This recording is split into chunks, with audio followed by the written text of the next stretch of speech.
Hi everyone, it's Coach Kara from Kids Help Phone here with your very first Coach Tip of the Month.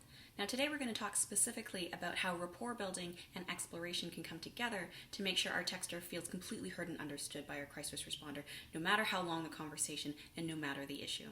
Now I have 3 simple tips to keep in mind whenever you hit that Help Another Texter button, so let's get started.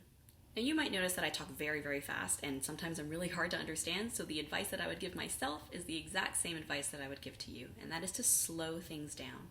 Now, if you remember from training, most conversations last between 30 minutes and 45 minutes, depending on if a texter is low risk or high risk. But just because a texter is low risk doesn't mean that we should be skipping ahead in the 5 stages of the conversation.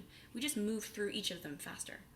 So remember, rapport building and exploration, those first 2 stages of the conversation, is where the majority of our transcript is coming from. And we can't provide the best support if we don't know what the texter is going through. So give them the space to share. And that makes the collaborative problem solving and identifying the goal pieces that much easier. So remember that tip. Number 1, slowing things down. Tip number 2, rapport building and GCTs actually never stops. You're using your favorite good contact techniques and peppering them throughout your entire conversation, no matter what stage you're in. Your validations, your paraphrases, your strength IDs, your empathetic response formulas. You have 160 characters in each message, so make sure you use all of them to make sure the texter feels heard, understood, and truly validated by what you're saying to them. Oftentimes, texters bring up feelings that are unpleasant and difficult for a crisis responder to validate. These are feelings like shame or guilt or feeling stupid, feeling naive. And if we want to meet a texter where they're at, sometimes we have to lean into those unpleasant feelings to show the texter that we believe that they're truly in pain.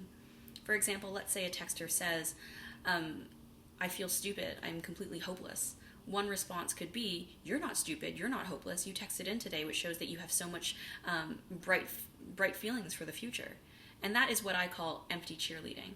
This is almost dismissive or condescending to a texter by combating what they believe about themselves and saying all of these uplifting things that they don't see as true right now. And this can be really tough as a crisis responder to lean into negative feelings. But don't go far the other way and say, yes, you are stupid, you're right, you are completely naive, because that's not encouraging either. There's a happy medium where you can say, I hear that you're frustrated with yourself and you're disappointed in some of the choices that got you here, but I'm hearing that you are feeling really exhausted about what's going on and are looking for support. Is that right? Step number 3, asking the right questions. Be curious and show interest, even if the texter's issue seems relatively simple. So let's say that a texter's first message into us is, I need advice on dealing with my depression.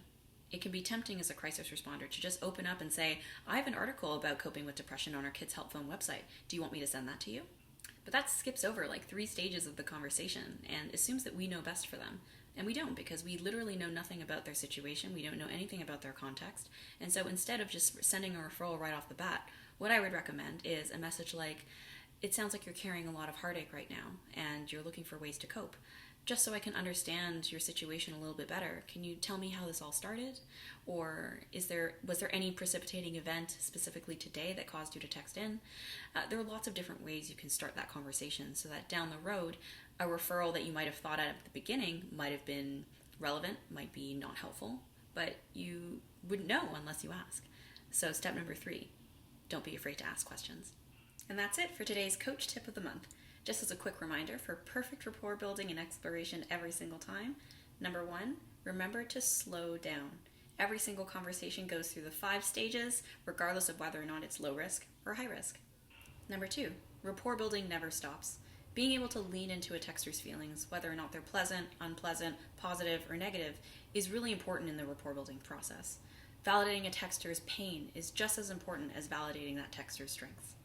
Number 3, don't be afraid to ask questions, because you can't collaboratively problem solve until you collaboratively explore together. If you have any questions or concerns about this, please don't hesitate to contact your coach or your supervisor on shift. Remember, we're rooting for you empathy MVPs, and we're very grateful to have you on the team. See you soon. Bye. Under 45 minutes. And this by no means that... These 2 stages take up the majority of your conversation. Someone is Skyping me in ruining a perfectly good take, and I'm very sad now. Collaboratively problem solve until you collaboratively explore. I can't say that word. Can you say that word? Collaboratively? Out of curiosity, do you guys keep a good luck charm near you when you're on the platform, either like a mug or a stuffed animal or a blanket or even a pet by your feet. I'll show you mine. It's a stuffed lobster, and it's my good luck charm. It's always watching over my shoulder when I'm on a platform. So I would love to see photos of yours. Send me your lucky lobsters or whatever it is that you keep cozy and comfortable next to you while you're working your shifts, and maybe we can include it in the next month's newsletter. So meet my lobster, and hope you guys have a wonderful month. Bye.